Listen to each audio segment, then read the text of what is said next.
வணக்கம் ஃப்ரெண்ட்ஸ். லட்சுமி அவர்களின் நர்மதா ஏன் போகிறாள் அத்தியாயம் 6. ஒவ்வொரு ஆண்டிலும் அவள் சம்பளத்துடன் கிடைக்கும் விடுப்பு நாட்களை மகனுடன் சந்தோஷமாக கழிப்பது வழக்கம்.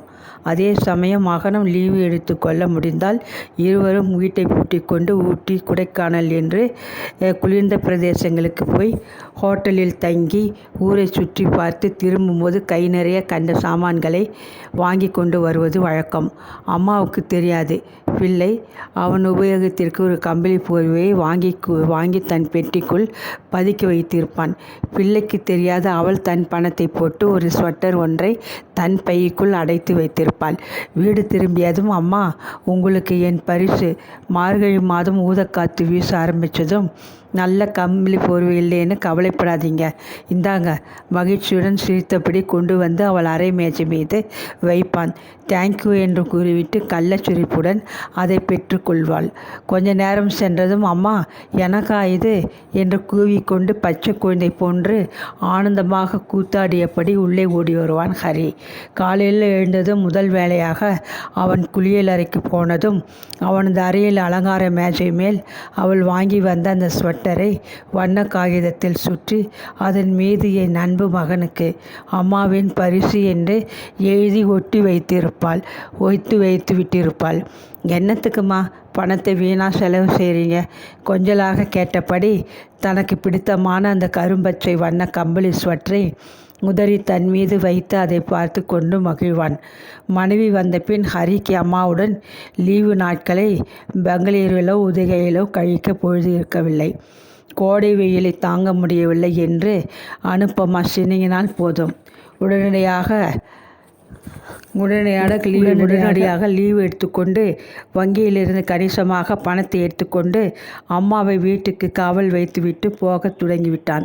வருஷாந்தர லீவு நாட்களில் நர்மதா வீட்டுக்கு வர்ணம் பூசும் வேலைகளை மேற்பார்வையிடுவதிலும், தோட்டத்தை சீர்திருத்துவதிலும், சாமான் அறையை ஒட்டடை அடித்து சாமான்களை கழுவி துடைத்து அலமாரி தட்டுக்களில் அடுக்குவதிலும், வருஷாந்தர சாமான்களான வத்தல், வடகம், குழம்பு, ரசப்பொடிகள் தயாரிப்பதிலும், கிழிந்த சட்டைகளை தேர்ந்தெடுத்து பாத்திரக்காரனிடம் போட்டு மருமகள் விரும்பிய எவர் சில்வர் குண்டான்களை வாங்குவதிலும் பொழுதை ஓட்டினாள்.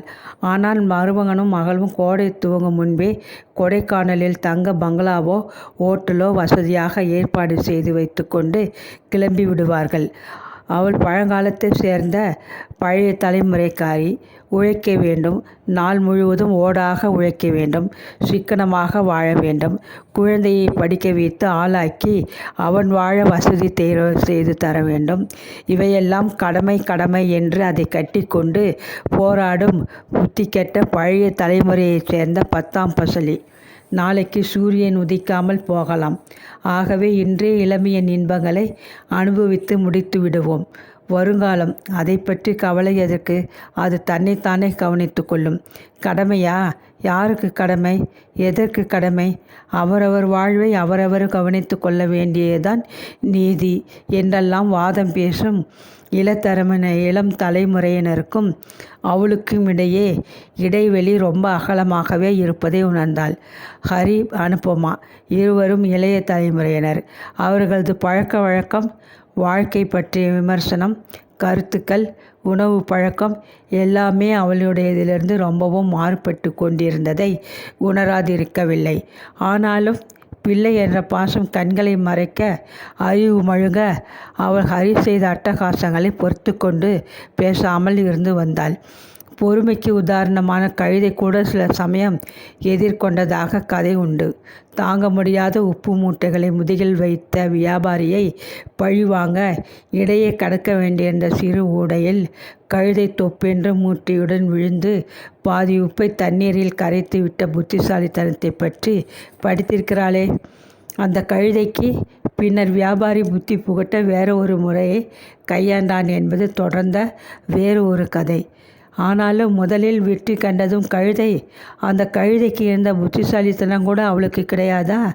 பெட்டியை தூக்கி கொண்டு வெளியே போய்விட முடியும். ஆனால் எங்கே போவாள்? 4 சுவர் கொண்ட வீடு என்ற அமைப்பு ஒரு பெண்ணுக்கு எந்த வயதிலும் தேவையாயிற்றே. அவளுடைய இடத்தில் இப்போது அவள் கணவர் இருந்திருந்தால் தனக்கு தேவையானவர்களை எடுத்துக்கொண்டு வெளியே புறப்பட்டிருப்பார். அவர் ஒரு ஆண் பிள்ளை. தெரு நடப்பாதையில் கூட துணியை விரித்து போட்டுக்கொண்டு தூங்க முடியும். ஆனால் ஒரு பெண் அவ்வாறு செய்ய இயலுமா? வயதானவள் என்றாலும் சில ஆபத்துக்கள் பெண்களை எப்பொழுதுமே தொடர்ந்து கொண்டிருக்குமே. அப்படி அவள் படிக்கிழிவாகிவிடவில்லையே. உடல்தான் பலவீனம் அடைந்து விட்டிருந்தது. தோற்றத்திலே இன்னமும் ஒரு துளி இளமை ஒட்டி கொண்டிருக்கிறதே. விவஸ்தை என்பதே அழிந்து விட்டிருக்கிற காலம். நடுவயதை தாண்டியவளையும் காம கண்களோடு பார்க்க அஞ்சாத அயோக்கியர்கள் உருவாகிவிட்டிருக்கும் ஒரு பயங்கர காலம் எது. ஒரு சமயம் பக்கத்து தெருவில் இருக்கும் தன் தோழி ஒருத்தி வீட்டிற்கு ஒரு மாலை பொழுது போயிருந்தாள். வெகு நாளைக்கு பின் சந்தித்த இருவரும் பொது விஷயங்களை பற்றி சுவாரஸ்யமாக பேசி கொண்டிருந்தனர். அந்த சமயம் பார்த்து தோழியின் மகனின் நண்பர்கள் சிலர் உள்ளே வந்தனர். அவர்களும் காஃபி டிஃபனை சாப்பிட்டு பேச்சிலும் கலந்து கொண்டனர். இளைஞர்களில் ஒருவன் சற்று மெலிதாக இருந்தான். தொங்கு மீசைக்காரன். அவளிடம் வேடிக்கையாக ஒரு கேள்வியை கேட்டு வைத்தான். அதாவது, என்னையொத்த இளைஞன் உங்களை ஒத்த ஒரு வயதான பெண்ணை காதலிக்க இயலும். அவர்கள் இருவரும் ஆண் பெண் என்ற இயற்கையை ஒட்டி வாழ இயலும். என்ன சொல்கிறீங்க? அடப்பாவி சண்டாளா, ஒரு தாயை ஒத்த என்னை பார்த்து இப்படி ஒரு விரசமான கேள்வியா? அதிர்ந்து போய் தன் மனதிற்குள்ளே அவனை சாடினாள். பெரிதாக புன்முறுவலித்தாள். இளைய தலைமுறையினரிடம் இப்படியெல்லாம் விரசமான ஆசைகள் உருவாகியிருப்பதை இப்பொழுதுதான் நான் தெரிஞ்சுக்கிறேன். பிறன்மனை நோக்கா பேராண்மை என்பதை பற்றி நீங்கள் படித்து பார்த்ததில்லையேன்னு புரிகிறது முதலில். இரண்டாவதாக, உங்கள் பால் உணர்வு வக்கிரமாக போய்கொண்டிருக்கிறது. எங்கள் காலத்து இளைஞர்கள் தங்களை விட வயதில் மூத்த பெண்களை கண்டதும் தாயாக தான் பார்த்து மரியாதை செலுத்தினர். இன்றைய இளைய சமுதாயத்தினருக்கு தாரமாக பாவிக்கிற ஒரு வக்கிரமான ஆசை ஏற்பட்டிருப்பதைக் கண்டால், இளைய பாரதமே நீ எங்கே போகிறாய் என்று அலற வேண்டும் போலிருக்கு. நல்ல வேளை நீ உன் எண்ணத்தை வெளிப்படையாக சொன்னாய். என்னம்மா சொல்கிறீங்க? அந்த தொங்கு மீசை வேடிக்கையாக கேட்டான். இருட்டி போச்சே, அடுத்த தெரு வரை தனியாக நடக்கணுமேனு உன்னை கூட துணையாக கூட்டி செல்லலாம்னு நினச்சேன். இப்போ உன் வக்கர ஆசையை புரிந்து கொண்டது நல்லதாக போச்சு. என் வழியில் நீ என் வயதை மதிக்காமல் தவறாக நடந்து கொண்டால் எனக்கு நானே துணையாக தனியே போகப் போகிறேன் தம்பி. உன்னை சொல்லி புண்ணியம் பயனில்லை. நீ படிக்கும் புத்தகங்கள், பத்திரிகைகள், நீ பார்க்கும் சினிமாக்கள், நீ பழகும் இளைஞர்களின் விசித்திர போக்கு எல்லாம் உன் மனநிலையில் இந்த பாதிப்பை உண்டாக்கியிருக்கும். நமது இளைஞர்கள் ஆரோக்கியமான உடலும் உள்ளமும் உடையவர்களாக வருங்காலத்தில் நம் நாட்டுக்கு பெரும் சிறப்பை தேடித் தருவார்கள் என்று நான் கனவு கண்டு கொண்டிருந்தேன். வருங்காலத்தில் நம் நாட்டில் பால் உணர்வில் வக்கிர புத்தியுடைய பல பைத்தியக்காரர்கள் உருவாகப் போகிறார்களே என்று விசனமாக இருக்கு. பிறகு அந்த பையனை தப்பி தவறி தெருவில் பார்த்தால் கூட ஒரு அருவருப்புடன் அவள் முகத்தை திருப்பிக் கொள்வது வழக்கம். அந்த சம்பவத்தை மறுபடியும் நினைத்த போது தனியாக அவள் வெளியே புறப்பட அஞ்சினாள். வேறு என்னதான் செய்வது? அவள் மனதை குழப்பி கொண்டிருந்த போது அலுவலக மேனேஜர் அவளை அழைத்தார். உங்களது ஓய்வுக்கு 3 மாதங்களுக்கு முன்னர் உங்களுக்கு உரிய விடுப்பு நாட்களை நீங்கள் எடுத்துக்கொண்டு விடுவது நல்லது. எல்லோரும் கோடை மாதங்களிலே லீவு கேட்டால் என்னால் சமாளிக்க இயலாது. வேறு வழியின்றி அவளுக்கு உண்டான ஒரு மாத விடுப்புக்கு அவள் அன்றை விண்ணப்பித்து கொண்டாள். அடுத்த நாளிலிருந்து அவளுக்கு வேலைக்கு போக தேவையில்லை. 1 மாதம் நிம்மதியாக இருக்கலாம். ஆனால் வீட்டில் நிம்மதி ஏது? வீடு திரும்பும் முன் தன் கைப்பையில் பத்திரமாக வைத்திருந்த லலிதாவின் வீட்டு தொலைபேசி எண்களை சுழற்றினாள். ஹலோ, யார்? நர்மதாவா? மறுமுனையில் தோழியின் குரல் மகிழ்ச்சியில் கொப்பளித்தது. உன்னை ஒன்று கேட்பேன், ஆனால் உன் சௌகரியம் எப்படியோ தெரியாது. வார்த்தைகளை வெட்கத்துடன் விழுங்கினாள் நர்மதா. கேள். என்ன, ஏதாவது பணம் கடனாக வேண்டுமா? கூச்சப்படாதே. பள்ளிக்கூட நாளிலிருந்து ஒன்றாக படித்த நெருக்கமாக பழகினவங்க நாம் இருவரும். நமக்குள் எத்தனையோ அந்தரங்கங்களை அப்போதெல்லாம் அலசிக்கொள்ளுமே. இப்போ உனக்கேன் திடீர்னு என்கிட்ட மனம் விட்டு பேச தயக்கம்? படபடவென்று புரிந்தாள் லலிதா. எனக்கு 1 மாதம் லீவு கிடச்சிருக்கு. ஒரு மாறுதலுக்கு எங்கேயாவது போய் தங்கணும்னு ஆசையாக இருக்குது. பூ, இதுதானா? இதை சொல்ல இத்தனை தயக்கமா? இதில் ஒரு அதிசயம் தெரியுமா? பள்ளிக்கூடம் மூடப்பட்டு விட்டதாலே எனக்கு நாளை மறுநாளிலிருந்து விடுமுறை ஆரம்பமாகிறது. நான் பள்ளிக்கூட வாத்தியாரா வேலை பார்க்கிறேனா? அதுதான் உனக்கு தெரியுமே, இந்த வருஷத்தோடு ஓய்வு கிடைச்சிடுது. அதுவரை ஏதோ வேலைக்கு போய் கொண்டு வருகிறேன். நீ என்னோடு வந்து எங்களது வீட்டில் விருந்தாளியா நல்லா தங்கிக்கோ. உன்னையும் என்னையும் என் மருமகள் கவனிச்சுப்பா. லலிதா, உண்மையாகவா சொல்கிற? பின்ன உன்னோட விளையாடுறேன்னா? உன் பிள்ளையும் மருமகளும் ஒத்துக்க மாட்டாங்கன்னு பயப்படுறியா? சிரித்தாள் அவள்.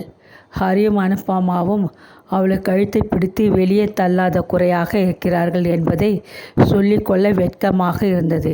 ஹரிதான் கொஞ்சம் பிடிவாதம் செய்வான். அனுப்பமா மறுப்பு தெரிவிக்க மாட்டா. எனக்கு ஒரே விதமான சாப்பாடு, வீடு சூழ்நிலையில்னு அழுத்து போச்சு.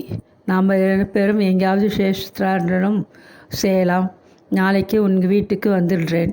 பிறகு நாம் இந்த மாதத்தை எப்படி கழிக்கலாம்னு திட்டம் போடுவோம். என்ன சொல்கிற? முதலில் நீ புறப்பட்டு வா. என் பிள்ளையும் மருமகளும் ரொம்ப சந்தோஷப்பட்டுப்பாங்க. உங்கள் வீட்டை போல எங்கள் வீடு பெருசு இல்லை. வேண்டாம் லலிதா, உன் மனம் ரொம்ப பெரிதாக இருக்கே, அது போதும். என் அறையிலே உனக்கு ஒரு கட்டில் போட்டு தரேன். நாம் 2 பேரும் கதை பேசிக்கொண்டு படுத்தபடியே கிடக்கும்போது என் மருமகள் பம்பரமாக வீட்டு காரியத்தை கவனிப்பா. நீ நேரே வந்து பாரேன். நாளைக்கு நீ புறப்பட்டு வந்துடு. நான் வேலையிலிருந்து வர கொஞ்சம் நேரம் பிடிக்கும். ஆனால் என் மருமகள் கவனிச்சப்பா. வந்துடு. மிகவும் அழுத்தமாக வற்புறுத்தி விட்டு போனை வைத்தாள். வீட்டிற்கு அன்று திரும்பிய போது தன் தோழி வீட்டில் லீவை கழிக்க திட்டமிட்டது நல்லதாகிவிட்டது என்று உணர்ந்தாள்.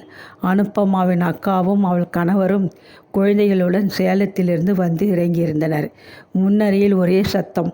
விமலா வீட்டவர்களும் வந்து கூடிக்கொண்டு விட்டதால் வீடு அமர்க்கலப்பட்டது.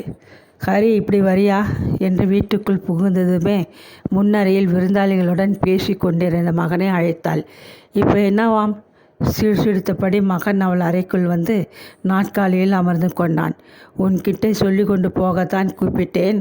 நாளை காலை 7 மணிக்கே என்னை புறப்பட்டு தன் வீட்டுக்கு வரும்படி என் தோழி லலிதா கூப்பிட்டிருக்கிறாள். புருவங்களை உயர்த்திவிட்டு மௌனமாக தாயை பார்த்தான் மகன். நாங்கள் 2 பேரும் வேலையிலிருந்து லீவ் எடுத்து கொண்டிருக்கிறோம். ஒரு மாதம் கொஞ்சம் கோயில் குளங்கள் சுற்றி பார்க்கலாம்னு ஆசை. இருங்கோ, ஒரு வார்த்தை அனுப்பாமையிடம் கேட்டு விடுகிறேன் என்று அவசரமாக மகன் எழுந்திருந்தான். அடஹரி, நீ இப்படி அவள் கைப்பொம்மையாய் போயிட்டியே. இந்த அம்மாவுக்கு பிறகு ரொம்பவும் கஷ்டப்பட போகிறாய். ஆனால் அதையெல்லாம் நான் பார்த்து கொண்டே இருக்கப் போகிறேன். தனக்குள்ளே துயரத்துடன் முணுமுணுத்தாள். சில நொடிகளில் அனுப்பமாவுடன் உள்ளே விரைந்து வந்தான். இருவர் முகத்திலும் சிரிப்பு மலர்ந்திருந்தது. அப்பாடா என்றதொரு நிம்மதியும் நிழலாடியது. நல்ல வேலை, துணைக்கு எங்கள் சிநேகிதி உங்கள் சிநேகிதியும் கூட இருக்கிறாங்கன்னு கேட்க மனதுக்கு ஆறுதலாக இருக்கு என்று புன்னகைத்தால் அனுப்பமா. அப்படியானால் அவளுக்கு 1 மாத காலம் அந்த வீட்டிலிருந்து விடுதலை கிடைத்து விட்டதா? நெஞ்சு படபடக்க உள்ளூர் மகிழ்ச்சியில் பொங்கி போனால் நர்மதா. வேண்டிய சாமான்களை மறக்காமல் இப்போவே தயார் செய்து கொள்ளுங்கள். மகன் ஒப்புக்கு சொன்னான். ஆனால் செலவுக்கு பணம் தேவைப்பட்டால் கேளுங்கள் என்று சொல்ல தோன்றவில்லை. கல்யாணம் முன் லரியை விட்டு அவள் 2 தினங்கள் எங்கேயாவது வெளியூருக்கு உறவினர் வீட்டுக்கு கிளம்பிவிட்டால் போதும். ரயில் நகரும் வரை ஜன்னல் அருகே தவிப்புடன் வந்து நின்று கொண்டிருப்பான். மருந்து பாட்டில்களை மறக்காமல் எடுத்துக்கிட்டீங்களாம்மா? படிக்க ஒரு கதை புத்தகம் வாங்கினேன். பொழுது போகாட்டா பக்கங்களை புரட்டுங்கோ. ரயிலடி புத்தக நிலையத்திலிருந்து ஏதாவது படிக்க வாங்கி கொண்டு வந்து தருவான். கையோடு தண்ணி பாட்டிலை கொண்டு வந்திருக்கீங்க இல்லையா? கண்ட தண்ணியை குடிச்சு பிறகு கொண்ட வேலை சளி காய்ச்சல்னு கஷ்டப்படாதீங்க. அடாடா, சொல்ல மறந்துட்டேனே, இந்தாங்க இதை வச்சுக்கோங்க என்று அவளது கையில் ஒரு 100 ரூபாய் தாளை வைத்து அழுத்துவான். இது எதுக்கு ஹரி? தேவைப்பட்ட பணம் என்கிட்டே இருக்கேன். இல்லைம்மா, உங்கள் கை செலவுக்குன்னு நான் ஏதாச்சும் கொடுத்தால்தான் மனம் நிம்மதியடையும். அந்த ஊரில் உங்களுக்கு பிடிச்சது எதாவது வாங்கிக்கோங்க. கோயிலுக்கு போகணும்னா டாக்ஸி வச்சுட்டு போங்க. வெயிலில் அலையாதீங்க என்று பலவும் கூறிக்கொண்டு ரயில் நகரும் போது கூடவே கொஞ்சம் தூரம் ஓடி வரும் ஆசை மகன்தான். அனுப்பமாவின் உபதேசத்தால் ஆளே மாறிவிட்டிருக்கிறான். என்ன செய்வது? தேங்க்யூ. அப்போ நான் விடிய காத்தாலே கிளம்பி போயிடுறேன். நீ ஒரு சமயம் தூங்கி கொண்டிருந்தால் இப்போவே குட் பை சொல்லிடுறேன். தாய் மெல்ல சிரித்தாள் வேதனையுடன். ஓகே என்றான் மகன். அனுபமா முன்னுருளுடன் தலையை அசைத்துவிட்டு அப்பால் சென்று விட்டாள். அன்று இரவே அவள் தன்னுடைய வழக்கமான பயணப் பெட்டிக்குள் தேவையான புடவைகள், ரவிக்கைகள், உள்ளாடை, துவாலை என்று எல்லாவற்றையும் எடுக்க அடுக்கி வைத்து கொண்டாள்.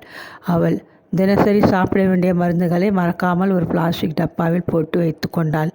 தன் தோள் பையில் செக் புத்தகத்தையும் கொஞ்சம் பணமும் தயாராக எடுத்து போட்டு கொண்டாள். முதலாக லலிதாவின் மருமகளை பார்க்கப் போகிறாள். முன்பு சந்தித்த போதே தன் மருமகள் கர்ப்பமாக இருப்பதாக தோழி மகிழ்ச்சியுடன் சொன்னது ஞாபகத்திற்கு வந்தது. முதல் ஒரு கர்ப்பிணி பெண்ணை பெருங்கோயில் போய் பார்ப்பது முறை அல்லவே. ஆட்டோவை நிறுத்திவிட்டு அருகில் இருந்த மார்க்கெட்டுக்குள் நுழைந்தாள். கையோடு கொண்டு வந்த துணி பையில் வேண்டிய மலை வாழைப்பழங்களையும் சாத்துக்குடி பழங்களையும் வாங்கி நிறைத்து கொண்டாள். பக்கத்தில் இருந்த பகவதி கோயில் வாசல் பூக்கடை திறந்திருந்தது. 2 முழம் கதமம் வாங்கி பையுக்குள் வைத்து கொண்டு கிளம்பினாள். அழைப்பு மணியை மெல்ல அமுக்கிக் கொண்டு தன்னை சுற்றிலும் பார்த்தாள் நர்மதா. இதோ வந்துட்டேன். உள்ளிருந்து ஒரு பெண் குரல் மிகவும் இனிமையாக ஒலித்தது. வாய்க்கதவை திறந்தால் அந்த பெண். குப்பென்று சந்தன சோப்பின் நறுமணம். அப்பொழுதுதான் குளியலை முடித்து கொண்டு அழைப்பு மணி ஒலி கேட்டு அவசரமாக உடுத்தி வந்தவள் போல காணப்பட்ட அவளை கண்டு ஒரு கணம் கிடுக்கிட்டு தின்றாள் நர்மதா. நீ சாந்தா தானே? லேசாக முறைவளித்தாள் சாந்தா. ஆமாம் அம்மா, வாத்தியார் வேலுமணியின் மகள் சாந்தா தான். இப்போ நான் இந்த வீட்டு மருமகள். அந்த பெட்டியை இப்படி கொடுங்கோ என்று அவளது பெட்டியை கை நீட்டி வாங்கி கொண்டாள். என் கணவர் வெளியூருக்கு கம்பெனி காரியமாக டூர் போயிருக்காரு. அத்தை இன்னைக்கு கொஞ்சம் முன்னாடியே போகணும்னு சீக்கிரமாக புறப்பட்டுட்டாங்க. சாதாரணமாக அவங்க 8 மணிக்கு தான் வீட்டை விட்டு கிளம்புவாங்க. நாளையிலிருந்து அவங்களுக்கும் ஓய்வு என்று கூறியபடி கதவை தாளிட்டு விட்டு அவளை அழைத்து கொண்டு உள்ளே சென்றாள். இதுதான் அத்தையோட அறை. இதிலே ஒரு கட்டிலை தூக்கி போட்டு நேற்றே உங்களுக்காக தயார் செய்து வச்சுருக்கோம். உட்காருங்க. வந்ததும் சூடாக முதலில் காப்பி தர சொன்னாங்க அத்தை. காப்பினா உங்களுக்கு ரொம்ப பிரியமாம். இன்னும் காலை பலகாரம் ஏதும் சாப்பிட்டு இருக்க மாட்டீங்கன்னு நினைக்கிறேன். ஆப்பம் சுட போகிறேன். தேங்காய் பால் புழிஞ்சு வச்சிருக்கேன். உங்களுக்கு பிடிக்கும்னு அத்தை சொன்னாங்க என்றாள். அந்த முகத்தில் தெரிந்த பரிவு, வார்த்தைகளில் தொனித்த இனிமை, அவள் காட்டிய பணிவு எல்லாம் பல வாள்களாக நர்மதாவின் குற்றமுள்ள நெஞ்சை அறுத்து துன்புறுத்தியது. சாந்தா உண்மையிலே சாந்தத்தின் வடிவம்.